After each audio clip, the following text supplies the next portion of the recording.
But let's go ahead with like, how the hell did we get here, right? So when I say how the hell did we get here? How did we get to this point where we live in a deregulated sexual marketplace, where it's fucking, you know, all goes, right? So I'll start at the 1960s. Obviously, there were some inventions that came out that were critical to this: birth control, the rise of feminism, the rise of free love, etc. Right?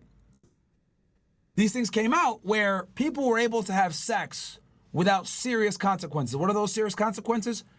Children, right?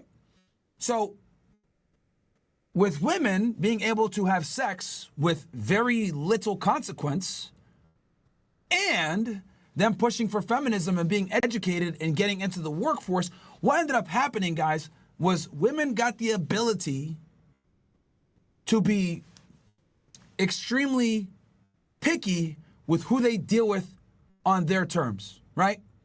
And what I mean by that is, if a woman makes her own money and she no longer needs you for provisioning, then what is she really looking for? Well, she's going to look for a guy that's going to be still better than her and or attractive. So what it allowed women to do is become more picky and be able to stave off marriage and children and having a serious partner for longer, right? Now, originally, the guys, oh, my bad, static. Okay. Give me ones if the audio is good. Originally, the idiots that pushed this stuff out thought, we're all gonna get laid, woo, yeah! Girls got a birth control, we can smash, let's go! No, sir, that's not how it happened. And the reason for that is because if you give women unfettered opportunity to get with men with no shame through religion or through society, what do? I'll tell you what they do. They pick the top tier fucking guys. They're not gonna pick guys on their level. They're gonna pick the top tier dudes. And let me give you guys kind of an example, because see, the issue here,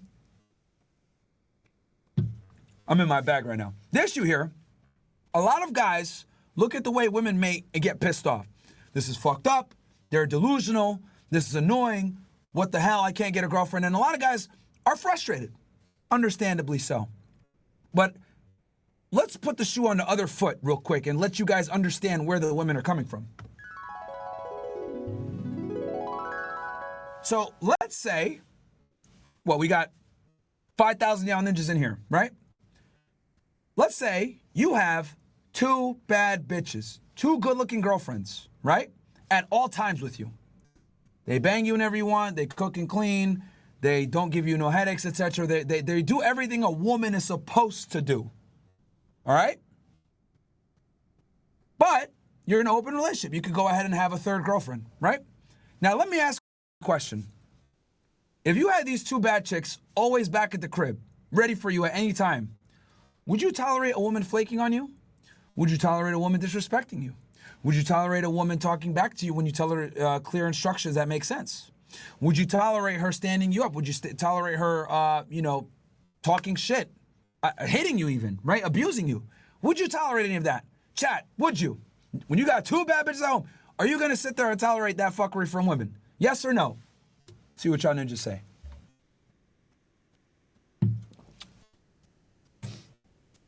Because this is very important.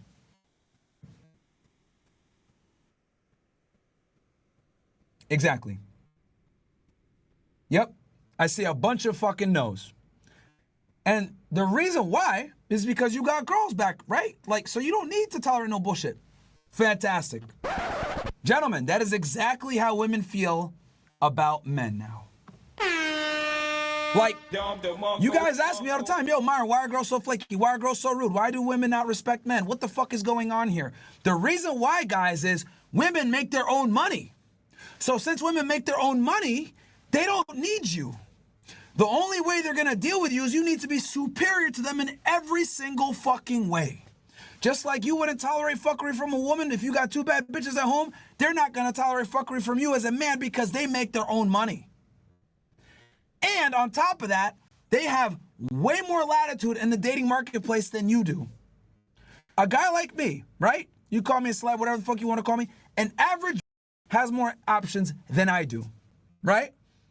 And when I say this to people, they think I'm crazy, right? But unless you're on this side of the internet and you understand how intersexual dynamics works, right? And you're based on this shit, you know regular girls have more market pull than a fucking top tier guy.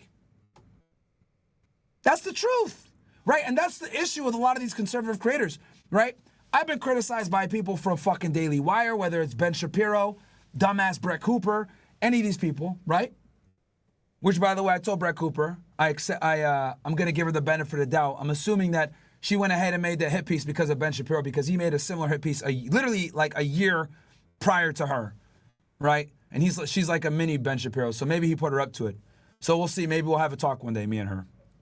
But either way, right? A lot of these traditional conservatives, right, criticize me for talking about this shit and telling you guys to fight fire with fire. And this is where, again, I respect religion. I think it's great, whether you're Catholic, Muslim, whatever it may be. Jewish, awesome. It's a great way to live your life. It like instills morals in you naturally. But the problem is this. Most women don't adhere to religion. Most women are overwhelmingly secular. They might go to the church on Sunday, but they're doing some slut shit on fucking Monday right after, or the Saturday night before. So I teach you guys how to deal with women in the new normal. It's not 1954, it's 2024, and things have changed significantly. The problem is that these guys, right, over at the Daily Wire, like a Ben fucking Shapiro, who criticize me when I say, yo, you should probably bang 50 girls before you get married. Oh, well, that's degenerate. Oh, I was a virgin when I met my wife. Well, Ben, also, let's be honest here. Not everyone comes from a good, affluent Jewish family that also knows another good Jewish affluent family where they have a daughter that's your age and they put you guys together and you guys get married. That's a fantastic advantage that only you enjoy. Most people are not going to have that kind of setup, bro. They're just not gonna, right? Like, these guys will sit there and advocate for you guys to go get fucking married and then get cleaned out. And that goes back to the super chat from before where the guy said he literally, the woman was a terrible mother, went to another state and she still got the kids.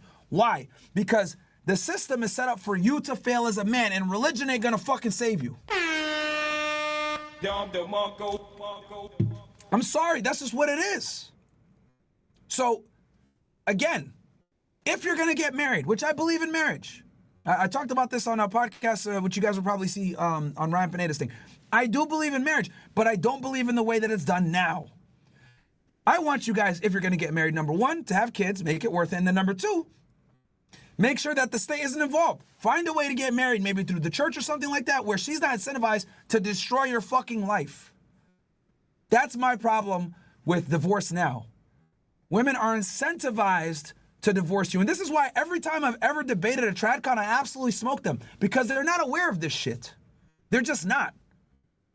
Whether it's the high value dad guy that I debated on Tim Pool, right? Or other Tradcons on Twitter, whatever it may be, right? Like there's a reason like Michael Knowles don't want to talk to me or Ben Shapiro don't want to debate me on this because they will lose.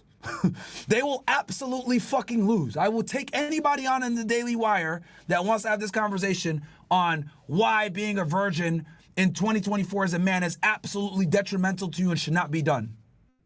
Do I wish guys could get married at 21 years old as a virgin to their high school sweetheart? Of course, bro. Of course, guys. That's ideal. I wish we could go back to that. I wish we can go back to the fucking 50s where you could raise a family, a nuclear family, on one income. I wish, women were modest like they used to be. I wish religion was something that was almost etched into the fucking society and everyone was going to church on Sundays, etc. But those days are gone. Those days are fucking gone. And there's a multitude of reasons for that, right? Whether you want to talk about immigration and the mass importation of foreign people and them changing the culture and how they drop down in the United States. There's a bunch of different reasons for why we're so secular now. The rise of technology, birth control, all this shit, feminism, so many different categories here. But the bottom line is this.